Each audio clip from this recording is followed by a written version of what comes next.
алейкум бинандагони гиромӣ, подписчикои канали Mehrobo.com. این برنامه دا میخواهم یک سورپریز یک چیزی را به شما بگم که مقصد وقتای اخیر بود که در کانال ما برنامه‌های نو نبود. مقصد ذکر شدن در برنامه ما چی میکردیم. یک چیز به شما میگم که همین روز 24 ایول سر کردم و همکاری قطعی BMO پرو سر کردیم که سعید قطعی ان شاء الله روزای همین چیزا نزدیک در ویدیوی نو ویدیوی جالب میتونین تماشا کنین.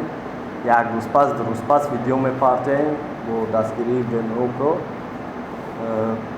پیشروی همو بسیارتر میشه، ویدیوی جالب میشه، کینو میشه، کنسرت میشه، مثلا تریکولو میشه و برنامه میشه و همه چیزای نو میشه، مثلا پایلتوی نو، کوروی نو، مثلا چیزای نو میتونین ما را دستگیری کنین. کانال ما را پادپیسات کنین. این ایتلی مارکت پریویلیژ ما را با نام Mehrobo.com دستگیر کنین.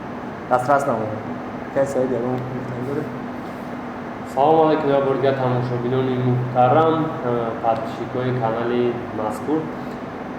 چی گفتن مانند این بچه‌ها وری کسی بلاگرای نو کار شده بلاگری سر کردگی یا یکی بلاگرای ایگان چی یا تنفسی میکشم مرحمت با VMO ما با دستگیری هر یک شما تیاریم و هر یک چیزی که داریم با قدر امکان دستگیری مونا و یاردم مونا به شما میرسونیم.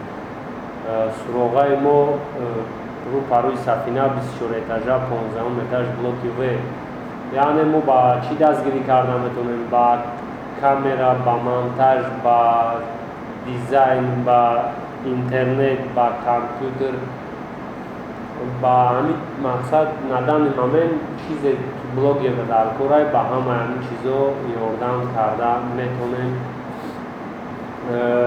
چگونه یاردم ما یا اینکه یاری ما با بلاگرها با دستگیری ما با بلاگرهای نو که در همین ساحه قدم مونده‌اند همش به پولای رایگان بگن که رایگان بیایم بچه‌ها مقصد مجبوری نیست کسی مثلا یگان وای داره یگان تنفسی داره بیایم ما تا چنین بکنیم سگیمون یاردم نمیرسونیم نصیب کرده باشه این همکاری را کتی Mehrobo.com سر کردیم و با پادپیسکاش گفتنیم که اکتیو میشوین.